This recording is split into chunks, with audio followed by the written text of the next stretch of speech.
স্বাগত জানাচ্ছি আজকের এই শরণাগত অনুষ্ঠানে এবং সবাইকে শুভ সকাল জানাচ্ছি। শুভ হোক, শুভ হোক, সকলের শুভ হোক, সকলের মঙ্গল হোক, কল্যাণ হোক, কল্যাণ হোক, কল্যাণ হোক। আজকে একটা বিশেষ দিন, একটি প্রায় অলৌকিক দিন বলা যেতে পারে, আমার নিজের কাছে মনে হচ্ছে। এমন একটা সম্পর্ক তৈরির দিন, যে সম্পর্কটা আত্মীয়তা, রক্তের বন্ধনের উপর নির্ভর করে না, যে সম্পর্কটা জাতি, বর্ণ, ধর্ম ইত্যাদি ইত্যাদি ইত্যাদি ইত্যাদি যা কিছু মানুষের সঙ্গে মানুষের ভেদ তৈরি করে তার উপর নির্ভর করে না, বয়সের উপর নির্ভর করে না, স্ত্রী পুরুষের উপর নির্ভর করে না, মানে কোনো কিছুর উপরেই নির্ভর করে না, শুধু নিজের মনের ভেতরকার আকুলতার উপর নির্ভর করে। এরকম একটা দিন আজকে, আন্তর্জাতিক বন্ধুত্ব দিবস, বন্ধুত্বের দিন আজকে। তো এই যে বন্ধুত্বের দিন, একটু মনে করে দেখুন ছোটবেলার বন্ধুদের কথা। যত মানুষ বয়স বাড়ে তত তো এই বন্ধুত্ব করবার ক্ষমতাটা হারিয়ে যায়। তার কারণ মানুষ ভেতরে ভেতরে শুকনো হতে থাকে। ভেবে দেখুন, ছোটবেলায় স্কুলে পড়বার সময় যারা বন্ধু হয়েছিল তাদের তো অত্যাগ ও সহন বলে মনে হতো, মানে ত্যাগ করা সহ্য করতে পারবো না এরকম করে মনে হতো। কিন্তু সেই সব বন্ধুরা আস্তে আস্তে আস্তে আস্তে জীবনে নিজের নিজের পথে কোথায় চলে গেল। এই পরশু আমার ওই ছোটবেলার বন্ধু, তার নাতি, সেই নাতির অন্নপ্রাশনে ভোজ খেয়ে এলাম। সে কতদিন বাদে দেখা হলো, দেখা হতেই পরস্পরকে কিল, চড় ইত্যাদি মারা হলো উৎসব বাড়ির মধ্যে। আর সবাই চেয়ে চেয়ে দেখছে দুটো বুড়ো বুড়ি, তারা নিজেদের মধ্যে কিরকম খুনসুটি করছে। এই সব হলো আর কি। আর মনটা খুব ভিজে গেল। আর তারপরেই আজকে পাঁজিতে দেখলাম আজ বন্ধুত্ব দিবস, সেটা বড় ভালো লাগলো। তো যদি বন্ধু হও, যদি বাড়াও হাত, যেন থামবে ঝড়, কেটে যাবেই রাত। এবং আমি গানের কথা ঠিক ঠিক বলতে পারছি কিনা জানি না, শুভমিতার সেই বিখ্যাত গান, রাত্রি শেষে রাঙা সূর্য উঠে বলবে সুপ্রভাত। সেই সুপ্রভাত আমাদের প্রত্যেকের জীবনে আসুক, প্রত্যেকের জীবনে বন্ধুত্ব আসুক, সত্যিকারের বন্ধুত্ব আসুক। এবারে বেনি মাধবশীলের পঞ্জিকা অনুযায়ী আজকের দিনটার কথা বলি। আজকে 17ই শ্রাবণ, 1432, ইংরেজির 3রা আগস্ট 2025, রবিবার, নবমী, নক্ষত্র বিশাখা, সূর্যোদয়ের সময় ভোর 5:11, সূর্যাস্তের সময় সন্ধে 6:16। আজকে জন্মে বৃশ্চিক রাশি, বিপ্রবর্ণ, রাক্ষসগণ। দিনের বেলা 6:22 গতে দেবগণ। আমাদের হোয়াটসঅ্যাপে চিঠি পাঠাবার নাম্বার 9831922927। চিঠির গোড়ায় অতি অবশ্যই SG লিখতে হবে। আর অনুষ্ঠান সূচি কি বলবো, আজকে তো রবিবার। রবিবারের অনুষ্ঠান মানে হচ্ছে মহাপ্রভুর অনুষ্ঠান। আমরা এর আগের দিন যে জায়গায় শেষ করেছিলাম, জগদানন্দ তিনি বৃন্দাবনে চলে যেতে চাইছেন, তার সঙ্গে মহাপ্রভুর অপূর্ব একটা সম্পর্ক আছে, বন্ধুত্বের সম্পর্কেই আমি বলবো। সেই অর্থে সেই জগদানন্দ বৃন্দাবনে চলে যাবেন বলে ঠিক হয়েছে এবং মহাপ্রভু তাকে নানান রকম উপদেশ দিচ্ছেন যে পথে চোর ডাকাত আছে, তাদের থেকে সাবধানে থেকে, ক্ষত্রিয়দের সাহায্য নিও, এবং ওখানে গিয়ে তুমি সনাতনের ঘরে থাকবে, কিন্তু তাদের থেকে একটু দূরত্ব রাখবে, তাদের মতন করে ধর্মাচরণ করতে যেও না। এই জায়গা থেকে আমরা শুরু করছি আজকের শরণাগত। ফিরে আসছি গানের পর। শুনছেন শরণাগত, রবিবারের শরণাগত 92.7 বিগ এফএম। তো এই যে শ্রী চৈতন্যদেব বলছেন, এটা খুব খুব কিরম একটা কথা না, মানে চৈতন্যদেবের পক্ষে কিরম একটা কথা, তুমি ওখানকার বৈষ্ণবদের সঙ্গে মেশো, সনাতনের সঙ্গে মেশো, সবটাই ঠিক আছে, খুব ভালো, কিন্তু একটু নিজেদের আলাদা রেখো। তার কারণটা হচ্ছে এই যে তিনি বৃন্দাবনে গৌড়ীয় বৈষ্ণব সাধনার প্রাণকেন্দ্র প্রতিষ্ঠা করেছেন এবং সেটা একটা বিশেষ ধরনের ধর্ম সাধন পদ্ধতি সেখানে অনুসরণ করা হয়। মহাপ্রভু যে গৌড়ীয় সাধন পথের পথিক, জগদানন্দ যে গৌড়ীয় সাধন পথের পথিক, সেখান থেকে যেন জগদানন্দ বিচ্যুত হয়ে ওই বৃন্দাবনের যে সাধন পথ সেইটা অনুসরণ না করেন, এইটার জন্য মহাপ্রভুর এই সতর্ক বার্তা। ব্যাপারটা কি? কৃষ্ণের ও ব্রজবাসীর প্রতি সহজ প্রীতি। বৃন্দাবন মথুরার ভক্তরা কৃষ্ণের প্রতি প্রীতিমূলক আচার আচরণ সমন্বিত রাগমার্গীয় বাৎসল্য প্রেমরসের অনুসরণ করেন। মহাপ্রভু কিন্তু রাগানুগা ভক্তি মার্গের পথ প্রদর্শক। এই দুটো পদ্ধতির মধ্যে একটা তফাৎ আছে, জটিল তফাৎ, সেই তফাতের মধ্যে আমি যাব না, কিন্তু তফাৎ আছে। আর তাছাড়া জগদানন্দ একজন স্মার্ত ব্রাহ্মণ পণ্ডিত, তার মধ্যে একটা ঐশ্বর্য ভাব আছে।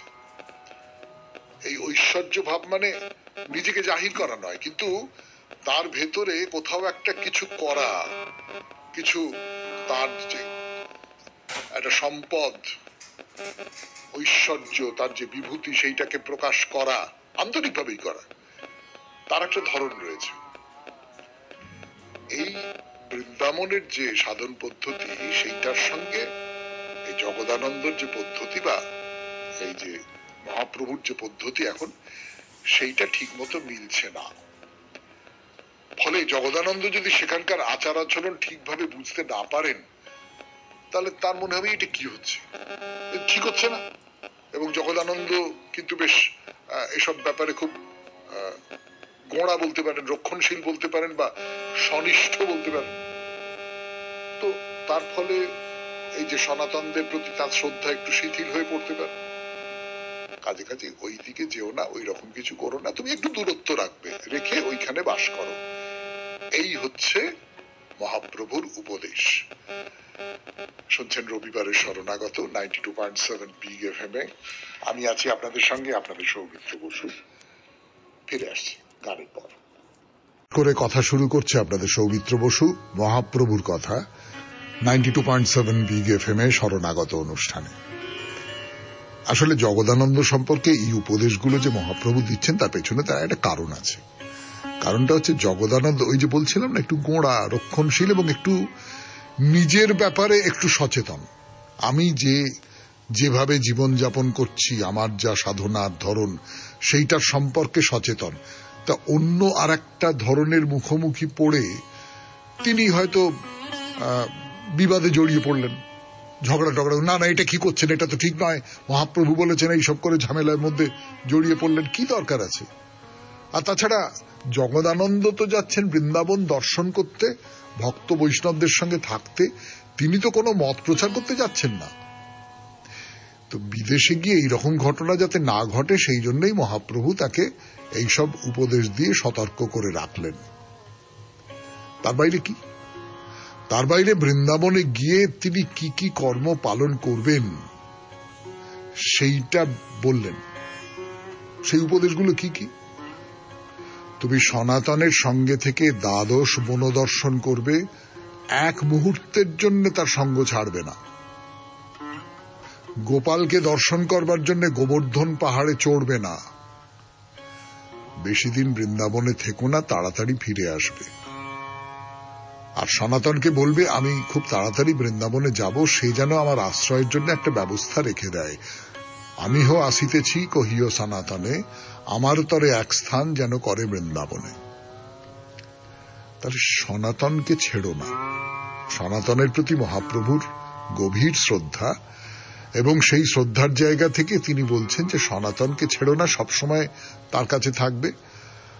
আর গোবর্ধন পাহাড়ে চড়বার দরকার নেই, চড়ো না। তো মহাপ্রভু এরকম বলেছিলেন, সেটা গিয়ে জগদানন্দ বলেছেন, এবং সনাতন বৃন্দাবনে ওই মদনমোহন প্রাচীন মন্দিরের পেছন দিকে একটা টিলা আছে, দ্বাদশ আদিত্য টিলা। তার উপরে মহাপ্রভুর বসবাসের জন্য একটা ছোট কুটির নির্মাণ করে রেখেছিলেন। মহাপ্রভু সেখানে যেতে পারেননি। এই নীলাচলেই তার জীবনাবসান হয়। সেই জীবনাবসান নিয়ে আমরা যথাসময়ে কথা বলবো, তাই নিয়ে একটা তর্কও আছে, সেই তর্কের কথাও বলবো। কিন্তু মহাপ্রভু যখন চলে গেলেন, অপ্রকট হলেন, তখন সনাতন গোস্বামী সেখানে তার বিগ্রহ মূর্তি প্রতিষ্ঠা করে সেবা কাজের প্রচলন করলেন। এবং পরবর্তীকালে মহাপ্রভু এই যে অভিপ্রায়টা ভক্তদের মধ্যে এটা একটা কৌতূহল তৈরি করেছিল, এবং মহাপ্রভু এই যে বার্তা পাঠিয়েছিলেন সেটা বিশ্লেষণের মধ্যে দিয়ে একটা সিদ্ধান্তে পৌঁছেছিলেন। কি সিদ্ধান্ত বলবার জন্য ফিরে আসছে আপনাদের সৌমিত্র বসু 92.7 বিগ এফএম এ রবিবারের শরণাগত অনুষ্ঠানে।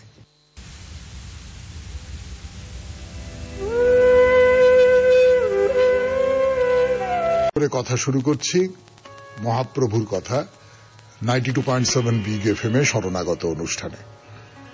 এই যে মহাপ্রভু বললেন যে বৃন্দাবনে তুমি সনাতনকে বলো আমার জন্য একটা আশ্রয় তৈরি করে রেখে দিতে। সনাতন একটা কুটির তৈরি করে রেখে দিলেন, খুব চমৎকার একটা জায়গায়, সুন্দর একটা কুটির। কিন্তু মহাপ্রভু যেতে পারলেন না। মহাপ্রভু তো অন্তর্যামী, তিনি যেতে পারলেন না। তিনি যে যেতে পারবেন না এটা তিনি বুঝতে পারেননি। এই নীলাচলেই তিনি তার দেহলীলা সংবরণ করবেন এটা বুঝতে পারেননি। মহাপ্রভু অন্তর্যামী তো, মহাপ্রভু সমস্তটা জানেন তো, ত্রিকালজ্ঞ তো। এই ভক্তরা বলছেন তাহলে কিরকম হলো করে একটা ব্যাখ্যা দিয়েছেন তারা। সেই ব্যাখ্যাটা বলবার আগে বলি যে মহাপ্রভু চলে যাবার পরে সনাতন গোস্বামী তো একটা বিগ্রহ মূর্তি প্রতিষ্ঠা করেছিলেন সেখানে, এবং সেখানে বিগ্রহ মূর্তি প্রতিষ্ঠা করে সেবা কাজ করতেন। মহাপ্রভু আসলে আমি ওইখানে থাকবো বলতে ওই বিগ্রহ মূর্তিটার কথা বলেছেন, যে আমি চলে যাব, আমার দেহ চলে যাবে, কিন্তু বিগ্রহ মূর্তিতে আমি বৃন্দাবনে থাকবার ইচ্ছা প্রকাশ করছি। সেইটা না বলে সনাতনকে বলেছিলেন আমি ওখানে থাকতে চাই।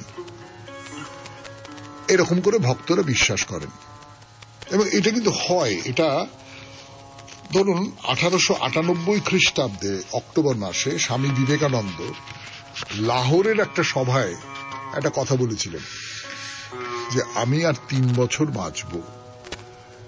এখন আমার একমাত্র ভাবনা এই সময়ের মধ্যে আমার যে সমস্ত পরিকল্পনা আছে সেগুলো সবটা করে উঠতে পারবো। আবার জীবনের একেবারে শেষ প্রান্তে এসে তিনি একটা চিঠিতে লিখছেন সব বন্ধন ছিন্ন হয়ে যাচ্ছে, প্রেম ক্ষীণ হয়ে আসছে, কর্ম বিস্বাদ হয়ে উঠছে, জীবনে আর জ্যোতি নেই, এখন শুধু গুরুর ডাক শুনছি। আমার সামনে নির্বাণ, আমি মাঝে মাঝে ওটা উপলব্ধি করি। সেই অনন্ত শান্তির সমুদ্র, তাতে কোনো ঝঞ্ঝা নেই, তাতে কোনো বায়ু নেই, কিচ্ছু নেই। অর্থাৎ নিজের পরিণামটা মহাপুরুষেরা অনুভব করতে পারেন, মহাপ্রভু নিশ্চয়ই পেরেছিলেন। তাই বিগ্রহ রূপে তিনি বৃন্দাবনে থেকে যাওয়ার আকাঙ্ক্ষা প্রকাশ করেছিলেন। এখন একটু গান শুনি, গানের পর আবার মহাপ্রভুর কথা রবিবারের শরণাগত অনুষ্ঠানে 92.7 বিগ এফএম এ কথা শুরু করছে আপনাদের সৌমিত্র বসু 92.7 বিগ এফএম এ রবিবারের শরণাগত অনুষ্ঠানে। মহাপ্রভু তো জগদানন্দকে অনুমতি দিয়ে দিয়েছেন যে যাও তুমি বৃন্দাবনে যাও, কিন্তু কতকগুলো কথা বলে দিয়েছেন যেগুলো এক্ষুনি বললাম। তা সকলের শুভেচ্ছা নিয়ে মহাপ্রভুর আশীর্বাদ তো সঙ্গে রয়েছে, বৃন্দাবন রওনা হলেন জগদানন্দ। ঝাড়খণ্ড ভূমির ওপর দিয়ে যাচ্ছেন, বিরাট বন, পাহাড়, জনপদ, নদী, এই সমস্ত পার হয়ে হয়ে হয়ে হয়ে কাশীতে গিয়ে পৌঁছলেন। তো কাশীতে তার সঙ্গে সাক্ষাৎ হলো চন্দ্রশেখরের। চন্দ্রশেখর তার মুখে শুনলেন যে মহাপ্রভু কিরকম আছেন, তার কি খবর। তো জগদানন্দ বললেন, এখন জগদানন্দ এমনিতে মহাপ্রভুর শরীরটা ভালো যাচ্ছে না, এবং আপনারা সকলেই জানেন যে জগদানন্দ সে ব্যাপারে খুবই উদ্বিগ্ন, সেই উদ্বেগ থেকে তিনি এমন অনেক কাজ করেছেন যেটা মহাপ্রভু পছন্দ করেননি। তো জগদানন্দ তো চন্দ্রশেখরকে সেই সব কথাবার্তা বললেন এবং চন্দ্রশেখরের খুব মন খারাপ হয়ে গেল, বলা বাহুল্য। এরকম কাশীতে কটা দিন থেকে জগদানন্দ এবার মথুরা চলে গেলেন এবং সেখানে গিয়ে সনাতনের সঙ্গে তার দেখা হল। পরস্পর পরস্পরকে জড়িয়ে ধরে গভীর আলিঙ্গন করলেন। সনাতন যখন নীলাচলে এসেছিলেন তখন জগদানন্দের সঙ্গে তার দেখা হয়েছিল এবং একটা বন্ধুত্বের সম্পর্ক তৈরি হয়ে উঠেছিল, যেরকম বৈষ্ণবদের মধ্যে হওয়ার কথা সেই রকম হয়ে উঠেছিল। আবার দুজনে মিলিত হয়েছেন, আবার দুজনে দুজনকে কাছে পেয়েছেন। খুব আনন্দ, খুব খুব আনন্দ হয়েছে দুজনের। তো জগদানন্দ বললেন, মহাপ্রভু আমাকে বলেছেন যে আপনার কাছেই থাকতে। তা সনাতন বললেন, হ্যাঁ হ্যাঁ নিশ্চয়ই, অবশ্যই অবশ্যই তুমি আমার কাছেই থাকবে, আমার সঙ্গে আমরা একসঙ্গে থাকবো।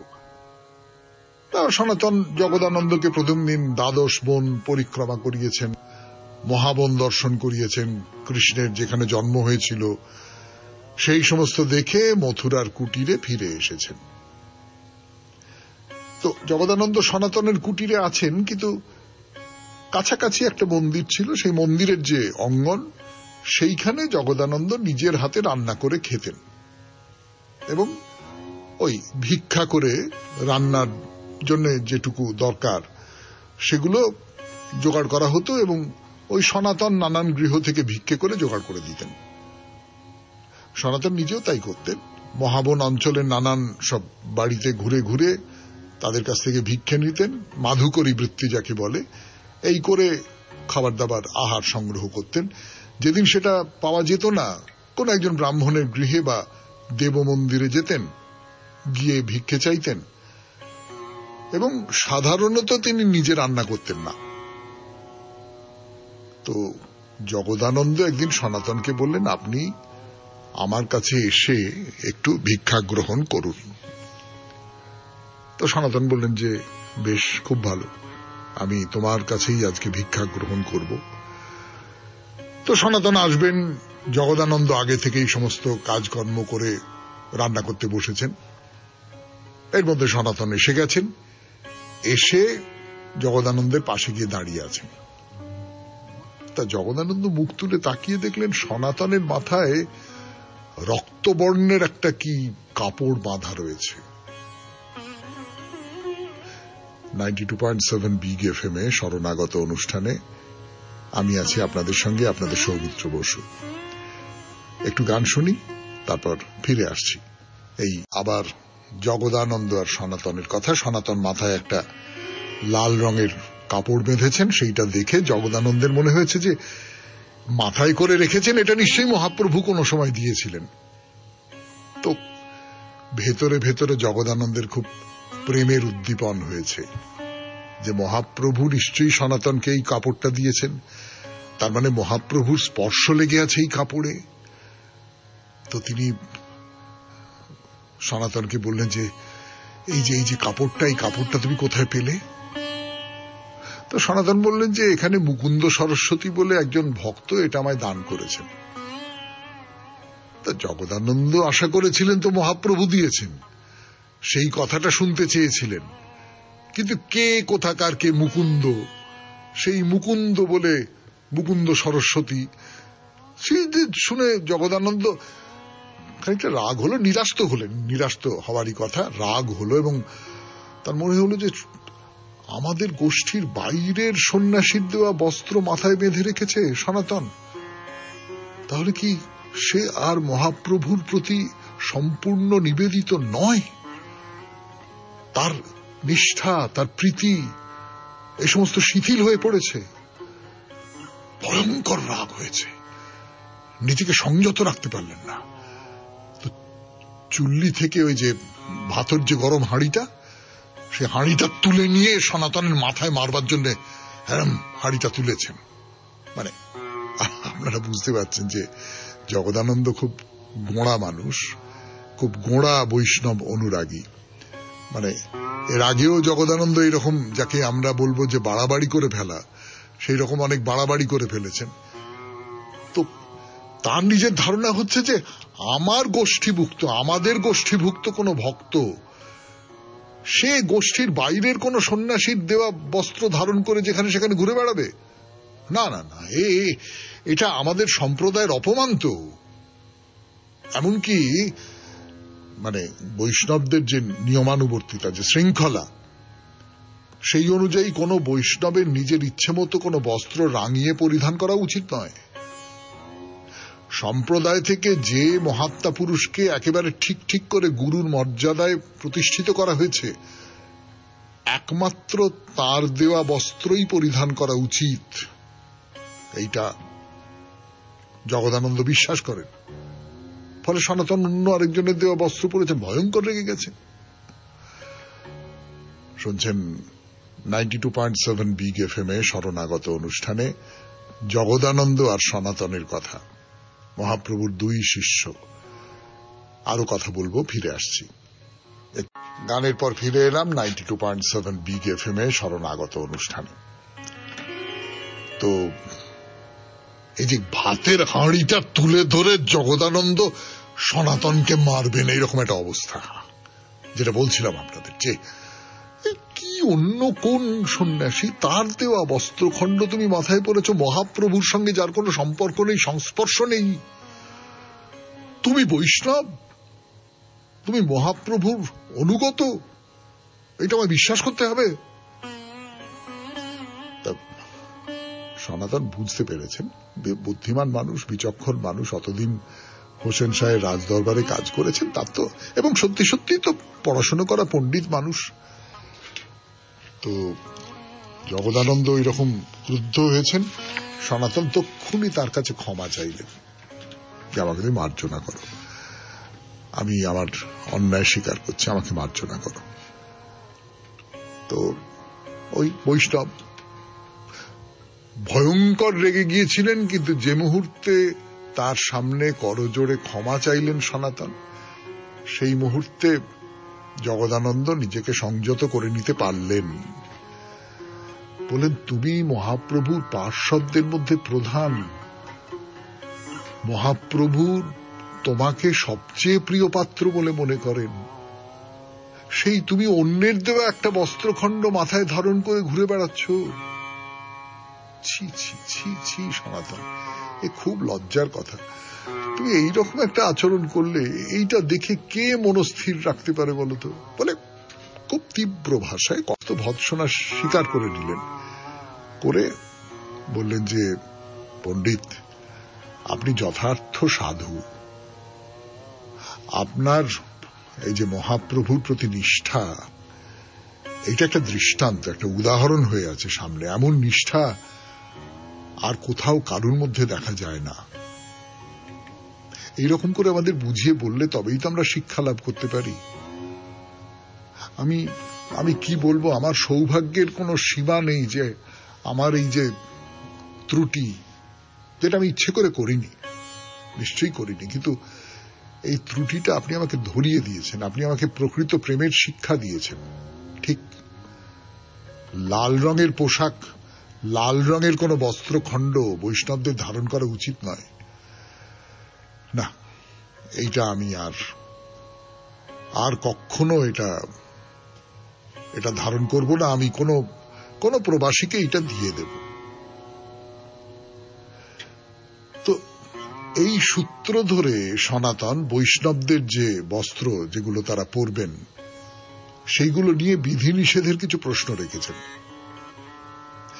তিনি বলছেন যে আদর্শগতভাবে বৈষ্ণবদের রক্তবর্ণের পোশাক ধারণ করা উচিত নয়, কিন্তু সনাতন যখন রক্তবর্ণের কাপড় মাথায় জড়িয়ে জগদানন্দের কাছে এসেছিলেন, তিনি বিভ্রান্ত হয়েছিলেন এবং অনুমান করেছিলেন যে এই বস্ত্রখণ্ডটি মহাপ্রভুর দেওয়া বস্ত্র। তো তার কথা থেকে এটা বোঝা যায় যে মহাপ্রভু লাল রঙের বস্ত্র ব্যবহার করতেন, তা না হলে জগদানন্দের এইটা মনে হতো না। এটা একটা যুক্তি। 92.7 বিগ এফএম এ শরণাগত অনুষ্ঠানে শুনছেন মহাপ্রভুর কথা, রবিবারের শরণাগতে। আরো কথা বলবার জন্য ফিরে আসছি গানের পর। ফিরে এলাম 92.7 বিগ এফএম এ শরণাগত অনুষ্ঠানে। এই যে জগদানন্দ প্রথমে মনে করেছিলেন যে এই লাল রঙের যে বস্ত্রখণ্ড, এটা মহাপ্রভু সনাতনকে দিয়েছেন, তার থেকে বোঝা যায় যে মহাপ্রভু তিনি রক্তবর্ণের বস্ত্র পরিধান করতেন, তা না হলে জগদানন্দের এটা মনে হতো না। অথচ বৈষ্ণবদের তো রক্তবর্ণের বস্ত্র পরিধান করা বারণ। তো এই সূত্র ধরে একটা তর্ক আছে যে সত্যি সত্যি কি মহাপ্রভু রক্তবর্ণের বস্ত্র পরিধান করতেন। একজন পণ্ডিত বলছেন যে মহাপ্রভু যখন দক্ষিণ ভ্রমণে বেরিয়েছিলেন তখন রাজা মহেন্দ্রীতে রায় রামানন্দের সঙ্গে প্রথম তার যখন দেখা হলো, রায় তাকে অরুণ বসন পরিহিত অবস্থায় দেখেছিলেন। অরুণ বসন পরিহিত মানে, অরুণ মানে আপনারা জানেন ভোরবেলাকার সূর্য, মানে লাল লাল রঙের পোশাক পরেছিলেন, এটা কবি কর্ণপুরের গ্রন্থে বলা আছে। আবার তিনি গৈরিক বস্ত্র পরিধান করতেন। জগদানন্দ মহাপ্রভু যে বিছানায় শোবেন সেইটা তো বিছানাটা তৈরি করে দিয়েছিলেন জগদানন্দ, আপনারা জানেন, সেই কথা বলেছি আপনাদের এর আগে। সেইটা তিনি একেবারে গেরুয়া বসন দিয়ে তার যে ওয়াড় সেগুলো গেরুয়া বসন দিয়ে আচ্ছাদিত করেছিলেন। তবে কেউ কেউ বলেন যে প্রতিদিন যেসব ব্যবহার করা হয়, যেসব যা কিছু, তার রঙের বিচার করাটা ভুল। তবে চতুর্থ আশ্রমের সন্ন্যাসীদের মধ্যে রঙিন বসন ধারণ করবার অনুমতি থাকে, যদিও মহাপ্রভুর তত্ত্বে বর্ণাশ্রমের প্রাধান্য ছিল না। তার কথাই ছিল আমি 4 আশ্রমের কেউ নই। অর্থাৎ এই যে হিন্দুদের যে 4টি আশ্রমের কথা বলা হয়, তার চতুর্থ আশ্রমে রঙিন পোশাক পরতে পারো, কিন্তু মহাপ্রভু তাতে বিশ্বাস করতেন না। এই সমস্ত কথা বিচার করে যে সিদ্ধান্তে উপনীত হওয়া যায় সেটা হচ্ছে রঙিন বস্ত্র পরিধান বৈষ্ণবদের ক্ষেত্রে নিয়ম সিদ্ধ নয়। সম্ভবত বৈষ্ণবদের মধ্যে সমভাব বজায় রাখতে সনাতনের লাল রঙের পোশাক ধারণ করা উচিত নয়, এইরকম একটা কথা জগদানন্দ বলেছিল যে সবাই একই রঙের পোশাক পরবে, আমরা সবাই একই গোষ্ঠীভুক্ত মানুষ, আমরা সবাই একই মহাপ্রভুর ছায়ার তলায় আছি, কাজে আমাদের পোশাকের মধ্যেও একটা মিল থাকবে। যে কোনো সন্ন্যাসীর মধ্যেও তাই দেখবেন, সন্ন্যাসীর যে গেরুয়া পোশাক, সন্ন্যাসীরা সকলেই গেরুয়া পোশাক পরবেন, মানে সন্ন্যাসীদের যে অংশটা গেরুয়া পোশাক পরতে পারেন তারা গেরুয়া পোশাক পরবেন, যাদের সাদা পরার কথা তারা সাদা পরবেন, এইরকম ব্যাপার। শুনছেন 92.7 বিগ এফএম এ শরণাগত অনুষ্ঠান, রবিবারের শরণাগত। 92.7 বিগ এফএম এ শরণাগত অনুষ্ঠানে রবিবারের শরণাগত, মহাপ্রভুর শরণাগত। তো জগদানন্দ তো এরকম ভাবে বৃন্দাবনে আছেন, সনাতনের সঙ্গে আছেন। কখনো কখনো তার মনে হচ্ছে যে সনাতনের এই কাজটা ঠিক নয়, যেমন ওই যেটা এক্ষুনি বললাম আপনাদের, লাল রঙের কাপড় পরা ইত্যাদি। কিন্তু যাই হোক, এইরকম করে 2 মাস কেটে গেল,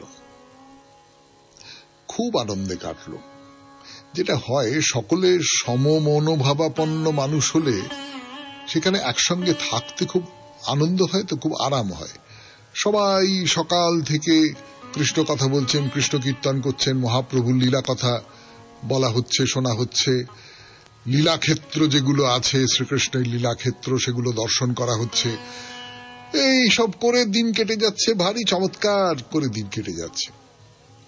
কিন্তু এইবারে তো মহাপ্রভুর জন্য মন টানছে। 2 মাস তাকে দেখিনি, তার মুখ দেখিনি, তার কথা শুনিনি। ফলে জগদানন্দ তখন সনাতনকে বললেন যে না, এইবার বিদায় দিন, এইবার আমি আবার নীলাচলে ফিরে যাই। এবং তাছাড়া এটাও মনে পড়ে গেল যে মহাপ্রভু তো বলেছিলেন যে জগদানন্দ তুমি বেশি দিন ওখানে থেকো না, তুমি তাড়াতাড়ি চলে এসো, তোমার বৃন্দাবন দর্শন করতে ইচ্ছে করছে, তুমি যাও, কিন্তু দেরি করো না, কেমন, আবার চলে এসো। তো সনাতন বললেন যে হ্যাঁ হ্যাঁ ঠিক আছে, আপনি যান। সত্যি তো মহাপ্রভুর দর্শন করতে পারছেন না অনেকদিন ধরে, আপনারও মন খুব উচাটন হয়ে আছে। আচ্ছা, যাবার আগে আপনি এইগুলো একটু মহাপ্রভুকে দিতে হবে, সেগুলো আমি আপনার সঙ্গে সঙ্গে পাঠিয়ে দিচ্ছি। তার মধ্যে আছে বাসস্থলীর বালি আছে, গোবর্ধনের শিলা আছে, গোবর্ধন পাহাড়ের পাথর, আর তার সঙ্গে কিছু পাকা পিলু ফল আর গুঞ্জমালা, সমস্ত আগে থেকে সনাতন জোগাড় করে রেখে দিয়েছেন। একটা শুভ দিন দেখে যাত্রার সময় ঠিক করা হলো। তো যাত্রার আগে সনাতন সমস্ত উপহার সামগ্রী তার হাতে তুলে দিয়ে একেবারে শক্ত করে জড়িয়ে ধরা, যাকে বলে নিবিড় আলিঙ্গন, সেই সমস্ত নিবিড় আলিঙ্গন দিয়ে জগদানন্দকে রওনা করিয়ে দিলেন। জগদানন্দ বেরিয়ে পড়লেন, করে ফিরে এলেন নীলাচল। নীলাচলে ফিরে আসতে নীলাচলের সবাইকার মধ্যে খুব আনন্দ। জগদানন্দ আবার ফিরে এসেছেন, মহাপ্রভুরও আনন্দ নিশ্চয়ই, সে তো বাইরে থেকে বোঝা যায় না, কিন্তু জগদানন্দ ফিরে এসেছেন এইটা নীলাচলের চারদিকে রটে গেল এবং সব বৈষ্ণব ভক্তরা খুশির হাওয়া বইছে। তা মহাপ্রভুর সঙ্গে সাক্ষাৎ করতে গেলেন। মহাপ্রভু তখন চারপাশে ভক্তরা রয়েছে, তাদের মধ্যে বসে রয়েছেন। জগদানন্দ তাদের মাঝখান দিয়ে এগিয়ে গিয়ে মহাপ্রভুকে সাষ্টাঙ্গে প্রণতি জানালেন। মহাপ্রভু উঠে দাঁড়িয়ে তাকে স্নেহে আলিঙ্গন দিলেন, বললেন, বলো বৃন্দাবনের কি সংবাদ, বলো, সব ভালো তো?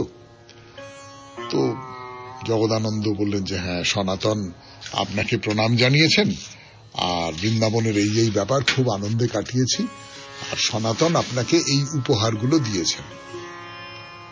তো মহাপ্রভু সেগুলো দু হাতে নিয়ে বারবার মাথায় ঠেকাচ্ছেন, বারবার বুকে ঠেকাচ্ছেন, তা পাশে যত্ন করে রেখে দিলেন।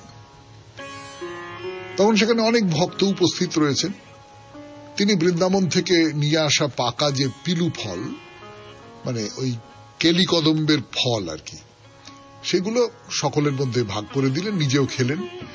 মহাপ্রভু খুব খুশি, জগদানন্দ ফিরে এসেছেন এবং বৃন্দাবন থেকে তার নিয়ে আসা ফল খেয়ে এবং বৃন্দাবন থেকে যেগুলো এসেছে সেগুলো দেখে তো যা হয়, বৃন্দাবনে মহাপ্রভু তো গিয়েছিলেন, সেই সমস্ত স্মৃতি জেগে উঠেছে এবং ওই কৃষ্ণ কথা ভেবে বা ব্রজের যে কথা সেই সমস্ত ভেবে একেবারে কিরকম মগ্ন হয়ে যাচ্ছেন, উদাস হয়ে যাচ্ছেন, চিত্তের মধ্যে ব্যাকুলতা প্রকাশিত হচ্ছে, দৈবী ভাব আস্তে আস্তে আস্তে আস্তে মহাপ্রভুকে গ্রাস করে নিচ্ছে। এবং এই সময় যে কৃষ্ণ বিচ্ছেদের কষ্ট, সেই কষ্ট মহাপ্রভুর ভেতরে জেগে উঠছে। কখনো কৃষ্ণের সঙ্গে মিলন হবার আনন্দ তাকে একবারে বিগলিত হয়ে উঠছেন। এরকম সব হচ্ছে। 92.7 বিগ এফএম এ রবিবারের শরণাগত, আমি আছি আপনাদের সঙ্গে, আপনাদের সৌমিত্র বসু। মহাপ্রভুর কথা আজকে শেষ পর্যায়ে। ফিরে আসছি গানের পর। বলছিলাম জগদানন্দ ফিরে এসেছেন, বেশ কিছুদিন কেটে গেছে তারপর। এবং ওই যে বৃন্দাবনের কথা শুনেছেন মহাপ্রভু, বৃন্দাবনের শিলা দেখেছেন, বৃন্দাবনের বালি দেখেছেন, স্পর্শ করেছেন, মহাপ্রভুর মন একেবারে কৃষ্ণ প্রেমে বিভোর হয়ে আছে। তার শরীর মন প্রেমাবেশে একেবারে অন্যরকম হয়ে গেছে, জর্জরিত যাকে বলে সেই রকম হয়ে আছে, এবং সকলেই সেটা বুঝতে পারছেন। কিন্তু সেই অবস্থাতেও মহাপ্রভু বললেন যে আমি যমেশ্বর টোটায় যাব। তো সেখানে গদাধর পণ্ডিত আছেন, ব্রহ্মানন্দ ভারতী আছেন, এরা সব থাকেন, তাদের সঙ্গে দেখা করতে হবে। খুব ইচ্ছে করছে যে ওই যমেশ্বর টোটায় গিয়ে এদের সঙ্গে দেখা করি। গম্ভীরা থেকে টোটায় তো অনেকটা রাস্তা। একটা চটক পাহাড় বলে একটা পাহাড়, এখন সেখানে নীলাচল মঠ, সেই চটক পাহাড় পার হয়ে সেখানে যেতে হবে। কিন্তু মহাপ্রভুর শরীর তো ভালো নেই, খুব দুর্বল, হাঁটা চলা করতে অসুবিধে হয়। এই এতখানি পথ তিনি যাবেন, পায়ে হেঁটে ছাড়া কোনো উপায় নেই। সকলেই খুব উদ্বিগ্ন, সকলেই খুব চিন্তা করছে যে এতটা রাস্তা যেতে পারবেন। কিন্তু মহাপ্রভুর তো জেদ ভয়ানক, মানে আমি যখন ঠিক করেছি যাব তখন আমি যাবই, কেউ আমাকে আটকাতে পারবে না। এবং কৃষ্ণ প্রেমের মত্ততায় নিজেই ওই রকম করে টোটার পথ ধরে এগিয়ে যাচ্ছেন, আর গোবিন্দ সঙ্গে সঙ্গে সঙ্গে সঙ্গে পেছনে পেছনে পেছনে পেছনে যাচ্ছেন। তো যাবার পথে হঠাৎ দাঁড়িয়ে পড়লেন। দাঁড়িয়ে পড়লেন মানে কাছাকাছি কোনো একটা জায়গা থেকে একটা গান শোনা যাচ্ছে, অপূর্ব সেই গান, নারী কণ্ঠে অপূর্ব সেই সঙ্গীত। ব্যাপারটা কি আপনারা তো জানেন, দেবদাসী মন্দিরে যারা জগন্নাথের মনোরঞ্জন করবার জন্য থাকেন যে সুন্দরী নারীরা, নৃত্য গীতে পটীয়সী, সেই রকম একজন দেবদাসী গুর্জর রাগিনীতে জয়দেবের যে গীত গোবিন্দ, সেই গীত গোবিন্দর পথ ধরে গান গাইছেন। আর সেই গানটা শুনছেন, সেই গীত গোবিন্দে কৃষ্ণের কথা বলা হচ্ছে। এটা শুনে মহাপ্রভু একেবারে প্রায় চলৎশক্তিরহিত হয়ে গেছেন, তন্ময় হয়ে গান শুনছেন। শুনতে শুনতে মধুর ভাবে নানান নানান রকম মাত্রায় মহাপ্রভুর অন্তর একেবারে মথিত হচ্ছে, যাকে বলে। যিনি গান গাইছেন তিনি স্ত্রী কি পুরুষ সেই সমস্ত বোধ তার লুপ্ত হয়ে গেছে। আর আমি আমি আমি তাকে দেখবো, আমি তার কাছে যাব, আমি যাব। তো সেই যে দেবদাসী, যে মনসা কাটার ঝোপের আড়ালে দাঁড়িয়ে গান গাইছিলেন, মহাপ্রভু এবারে সমস্ত ভুলে গিয়ে তার সঙ্গে মিলনের জন্য কাঁটার বেড়া ভেঙে কাঁটা বন পার হয়ে তার দিকে ছুটে যাচ্ছেন। সারা শরীর ক্ষতবিক্ষত হয়ে গেছে, তবু মনে কোনো বিকার নেই। এই হলেন মহাপ্রভু। আজকের মতো শেষ করি। শরণাগত 92.7 বিগ FM এ আমি ছিলাম আপনাদের সঙ্গে, আপনাদের সৌমিত্র বসু। আমাদের হোয়াটসঅ্যাপে চিঠি পাঠাবার নাম্বার 9831922927। চিঠির গোড়ায় অতি অবশ্যই SG লিখতে হবে। আর কি, সবাই খুব ভালো থাকবেন, আনন্দে থাকবেন। নমস্কার। তো জানাচ্ছে আজকের এই শরণাগত অনুষ্ঠানে, এবং সবাইকে শুভ সকাল জানাচ্ছে। শুভ হোক, শুভ হোক, সকলের শুভ হোক, সকলের মঙ্গল হোক, কল্যাণ হোক, কল্যাণ হোক, কল্যাণ হোক। আজকে একটা বিশেষ দিন, একটি প্রায় অলৌকিক দিন বলা যেতে পারে, আমার নিজের কাছে মনে হচ্ছে। এমন একটা সম্পর্ক তৈরির দিন, যে সম্পর্কটা আত্মীয়তা, রক্তের বন্ধনের উপর নির্ভর করে না, যে সম্পর্কটা জাতি, বর্ণ, ধর্ম ইত্যাদি ইত্যাদি ইত্যাদি ইত্যাদি যা কিছু মানুষের সঙ্গে মানুষের ভেদ তৈরি করে তার উপর নির্ভর করে না, বয়সের উপর নির্ভর করে না, স্ত্রী পুরুষের উপর নির্ভর করে না, মানে কোনো কিছুর উপরেই নির্ভর করে না, শুধু নিজের মনের ভেতরকার আকুলতার উপর নির্ভর করে। এরকম একটা দিন আজকে। আন্তর্জাতিক বন্ধুত্ব দিবস, বন্ধুত্বের দিন আজকে। তো এই যে বন্ধুত্বের দিন, একটু মনে করে দেখুন ছোটবেলার বন্ধুদের কথা। যত মানুষ বয়স বাড়ে তত তো এই বন্ধুত্ব করবার ক্ষমতাটা হারিয়ে যায়। তার কারণ মানুষ ভেতরে ভেতরে শুকনো হতে থাকে। ভেবে দেখুন, ছোটবেলায় স্কুলে পড়বার সময় যারা বন্ধু হয়েছিল তাদের তো অত্যাগ ও সহন বলে মনে হতো, মানে ত্যাগ করা সহ্য করতে পারবো না এইরকম করে মনে হতো। কিন্তু সেই সব বন্ধুরা আস্তে আস্তে আস্তে আস্তে জীবনে নিজের নিজের পথে কোথায় চলে গেল। এই পরশু আমার ওই ছোটবেলার বন্ধু, তার নাতি, সেই নাতির অন্নপ্রাশনে ভোজ খেয়ে এলাম। সে কতদিন বাদে দেখা হলো, দেখা হতেই পরস্পরকে কিল চড় ইত্যাদি মারা হলো উৎসব বাড়ির মধ্যে। আর সবাই চেয়ে চেয়ে দেখছে দুটো বুড়ো বুড়ি, তারা নিজেদের মধ্যে কিরকম খুনসুটি করছে। এই সব হলো আর কি। আর মনটা খুব ভিজে গেল। আর তারপরেই আজকে পাঁজিতে দেখলাম আজ বন্ধুত্ব দিবস, সেটা বড় ভালো লাগলো। তো যদি বন্ধু হও, যদি বাড়াও হাত, যেন থামবে ঝড়, কেটে যাবেই রাত। এবং আমি গানের কথা ঠিক ঠিক বলতে পারছি কিনা জানি না, শুভমিতার সেই বিখ্যাত গান, রাত্রি শেষে রাঙা সূর্য উঠে বলবে সুপ্রভাত। সেই সুপ্রভাত আমাদের প্রত্যেকের জীবনে আসুক, প্রত্যেকের জীবনে বন্ধুত্ব আসুক, সত্যিকারের বন্ধুত্ব আসুক।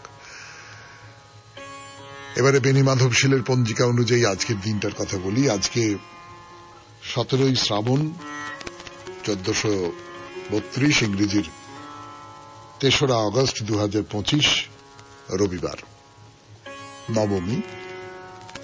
নক্ষত্র বিশাখা, সূর্যোদয়ের সময় ভোর 5:11, সূর্যাস্তের সময় সন্ধে 6:00